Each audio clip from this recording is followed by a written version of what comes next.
Hey everyone, it's Alex from Master Kingdom, and welcome to another episode of Virtual Chats. And today on the show, we have a very, very special guest, someone that is very, very special to me as a fan. We have Herman's German Rarebell right here. So, Herman, I just want to say thank you so much for joining me. I just have to say real quick before we start, the reason why I say it's a special one for me because the Scorpions have been like a big part of my life ever since I was like not kidding you, like 4 months old or something.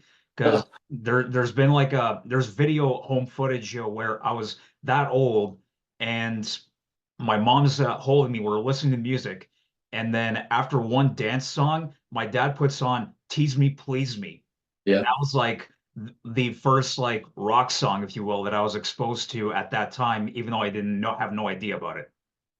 So that yeah. I wrote yes, this a long time together with Matthias, yep. when we did it. Yeah, yeah. It's a good song. I It like is. It is. Yeah, and it still stands up today, and I still love it to this day. So, it. but yeah, Yeah, yeah. But like I said, thank you so much. It really really means a lot. that's okay. I Really means like a lot to be speaking to you. Go ahead. Whatever you need to know, I can answer you. All right, awesome. So, obviously, the first thing we want to get into right now is that you're doing rounds of publicity for your new covers album that you have coming out. What about love? From what I understand, it's your first full length album in quite a while. Yeah. Talk about how this album came together and the song selection. Well, the song selection, as the title of the album is "What About Love."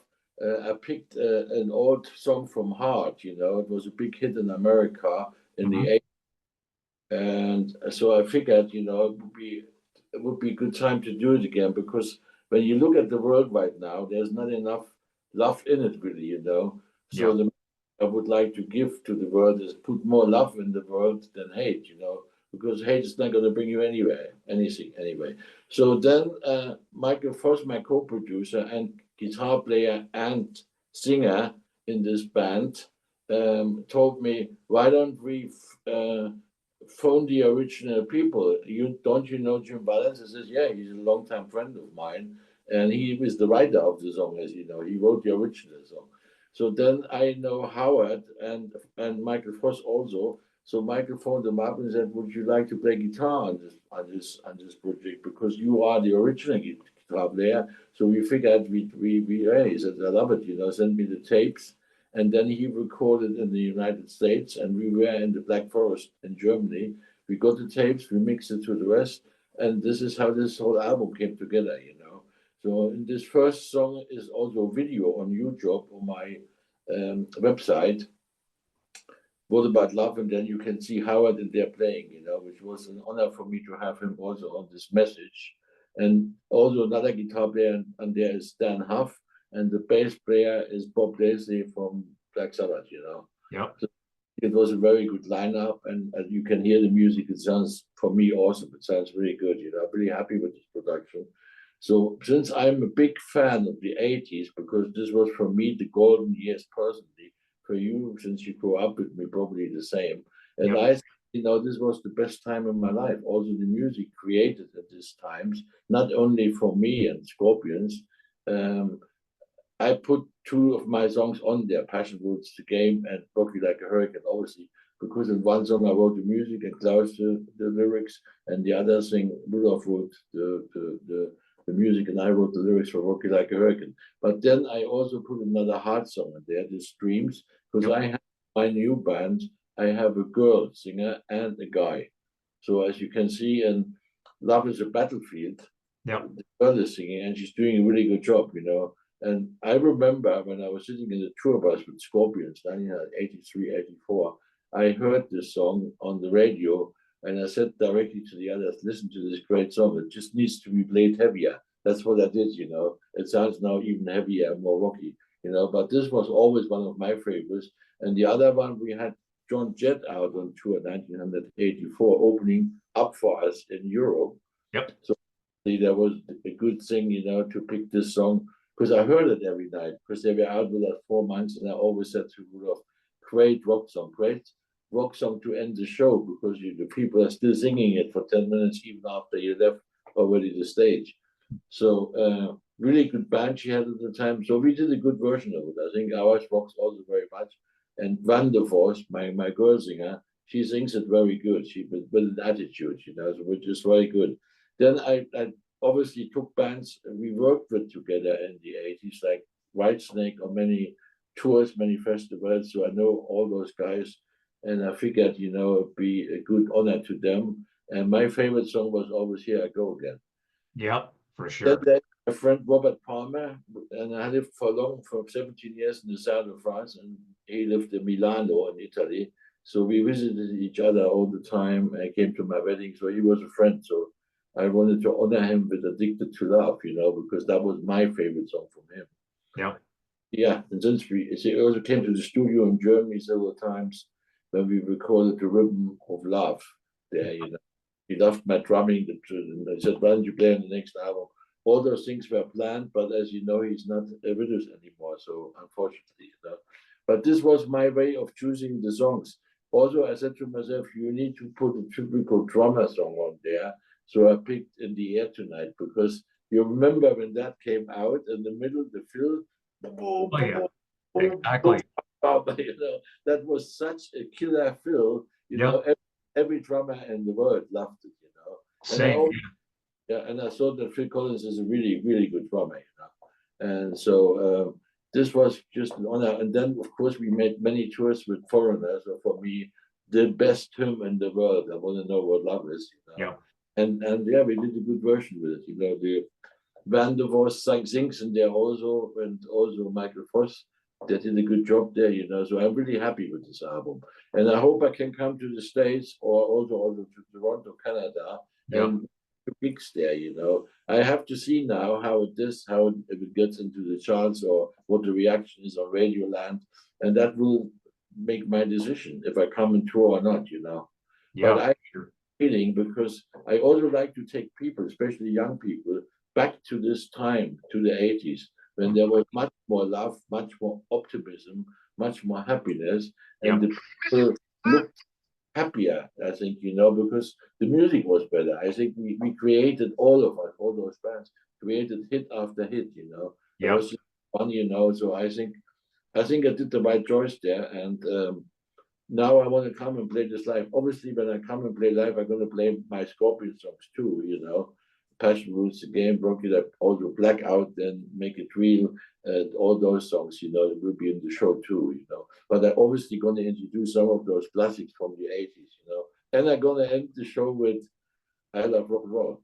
Of course, you have to, Yes, right? what else? What else is there? No, I had good fun doing this, and you can feel the vibe on the album. I think you can hear the happiness and the pleasure we had doing this. Absolutely, absolutely. And speaking of some of the other songs from the 80s that you have on there, right, you guys also do like a fantastic acoustic version of "Sweet Child of Mine." Like I was listening to it, and it's like very soulful, and like it sounds great. Yeah, I know. The girl can sing. When I heard that, I thought she's the stepdaughter of my friend Michael Foss, who was the singer in my band. Oh, nice. Yeah, so Nice. that's how she came in the band. Because in the beginning, I asked her to do some backing vocals, which she did, and I said, "Wow, you can sing. Why don't you sing this song?" And Yep, then she killed the Pat Benatar song, I think. absolutely, yeah. And So did you, the video you have to see. Go on YouTube and put on there "Love Is a Battlefield." yeah, for sure. And you can see this girl, how she performs live. Believe me, love Awesome, it. awesome. And you're mentioning about the music being like so much better in the 80s. I would have to agree with that, even though I was born in 92. But so having not been there in the 80s, but just seeing and hearing the music that came out of that era, Yeah. I can definitely agree that the 80s was prime time for For music. me, also, my golden years also with the Scorpions. This was the time when the Scorpions had the most hits in the 80s, Yep, and half of them I wrote, and the other half, the three of us wrote together. So I think, in that time, all of us were very creative, especially yep. the Klaus, me, and Rudolph. We did a lot of good things in the 80s. Absolutely, absolutely. And you mentioned you have a couple of Scorpion songs on the album with Passion Rules a Game and Rock Like a Hurricane. Yeah. You obviously like had a big hand in writing those songs. But whenever you do cover a Scorpions song, even if it's ones that you wrote, do you still have to reach out to Klaus, Rudolph, and Matthias to like say, "Hey, I'm doing this," if it's okay with you guys? No, I usually send them the finished product because they know me, you know. Oh They yeah. know I'm going to produce a rubbish shit or something, you know. They know. So I'm very happy that the new version of Passion Woods again because I have now a girl in there and the two of them singing together sounds awesome, you know. And Hmm. also, he put a killer guitar solo in there, which I love very much, you know. So Yep. this is version for now, and I think it comes out on Easter. It will Yep. be the last single. Yep. For sure. Next month already on the 28th of this month. Yeah. Yeah, for sure. And you also mentioned in the air tonight because for as a drummer myself, like I totally agree with you that that middle bit, whoops, Yeah. that middle bit, that fill, dun, dun, dun, dun, dun, dun, is so iconic. It's like it's one of those moments that no matter if you're a drummer or not, whenever that song comes on, that middle bit, everybody just starts like air drumming to it. I know. Like Same. that one, and like I think that song along with Jack and Diane from John Mellencamp and Yeah, yeah, yeah, yeah, yeah. and Tom Sawyer from Rush, like the middle bits, the solos in that are like the three most air drummed moments in music history. Yeah, yeah. Well, you've seen the concerts, me too, you know. Yep. And it's funny when I see Phil Collins now play with his son because he cannot play himself anymore. Yeah. So it's funny, he has still got his humor. He says, the only reason I'm staying here is because then he points to his son. He wants to become famous too. Yeah. Yeah. It's cool, you know. I think it's cool, you know. Yeah. And I think it's also like a great homage to Phil Collins, especially with like what he's going through these days. But it's a way of saying like thank you so much for all that you've given us. Yeah, absolutely. You know, it was a must for me. And I wanted to start the album with this song Yeah. because I put some heavy drums in there. As you know, I'm a big Bonham fan, so I Yep. always heard it in my head. I'm always thinking, what would Bonham play here? You know, and then I said, yeah, he would play heavier. You know.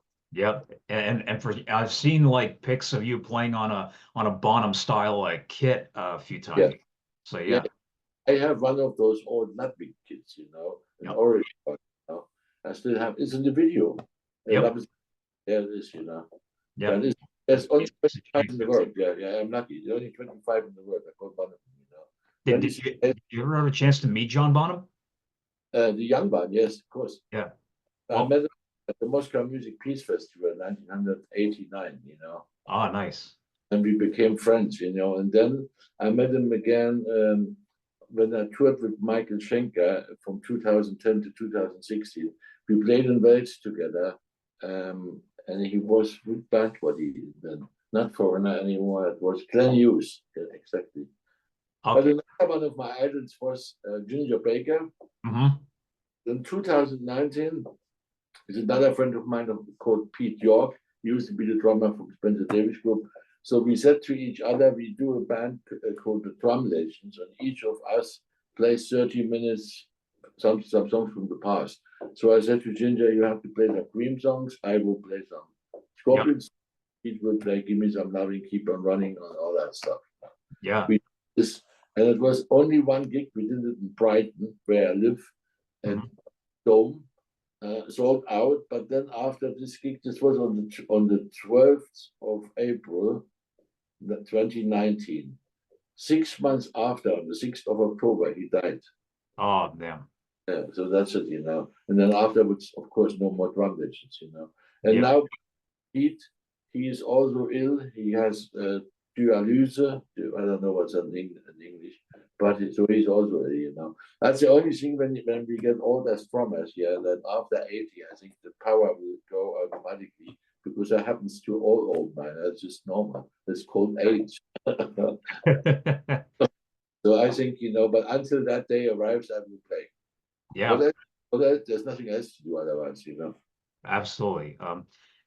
While we're all sticking on the subject of Scorpions, there seems to be this big debate over like what era of the Scorpions was best, the 70s or the 80s. Which one would you pick? I would definitely pick the early 70s until the middle or the end of 80s. That's it. Right, because I, that's like, seems to be like the I golden. think the 90s was nothing happening really, you know, which impressed me. Yeah. Maybe that was one of the reasons why I left, because I couldn't see anything getting higher and better. I was hungry to find something, which everybody goes, oh wow, what's this? Yeah. For me, the late 70s, let's say from 77, when I joined, until really 1996 when I left. But I think the best years were then this years in the 70s and the complete 80s. Yeah. Look at the albums that came out in the end of the 70s. There's Love Drive, which was a killer. You had Michael Schenker on there playing all those great songs on there, Coast to Coast. And he played on my song, Another Piece of Meat. He played the lead guitar solo. Then Love Drive, the title track. Yeah. And for me, Loving You Sunday Morning was there. So then the next album which came out after this was Love Drive. Then was after this was Anime Magnetism, which is one of my favorite all-time albums, and Blackout, those two. Yep. And the Love at First Sting, like right after that. So you guys were on a roll. Yes, exactly. We were on the roll. So I had all those golden years, So for me, I didn't miss anything after I left. I said to myself, well, you had all the highlights. Come on, what are you moaning about? Very true. Very true. Hey, it was time to do something different musically, which I did. I made a lot of productions and so on. And this thing also here is for me more a tribute really to the bands of the 80s, which were my friends, which were mates of mine, which I toured with, So for me, I like to show all those young people, come to our show. I bring you back to the 80s. I bring you back to the future, so to speak. Absolutely. Remember that movie? Of course, yeah. Yeah, it also, yeah. This is my aim, Yeah. So, okay, last question I have for you. It's something that we kind of touched on earlier, and we'll definitely have to do a part two because, just speaking to you about everything was just fantastic. We're definitely gonna do a part two. I promise you that. So one of the other things that I've always really admired about you, but other than your amazing drumming, is you have such a positive mindset, which is something that we really need these days, because everywhere you turn, it seems like doom and gloom all the time. What do you do to maintain such a healthy mindset? Well, that was the main reason for this first single, What About Love? Yep. I'm looking at the world, I'm watching the news, and all I see around me is hate, hate, hate. And I'm going, what actually happened to love? People should remember that too, because hate will get us nowhere. We need to sit down and talk to each other and love each other instead of hating each other. This was the message, and I'm very happy that people like Howard Leese, from Heart, the original guitar player, came and said, let me play the guitar on there. And I was very happy that also Dan Huff played on there, the bass player for Black Sabbath, Bob Daisley. So everybody was happy to deliver this message to the world, so to speak. Yeah, absolutely. But Herman, as I say, thank you so much. I hope you have a great day, and we'll talk to you soon, okay? Bye. Okay, bye.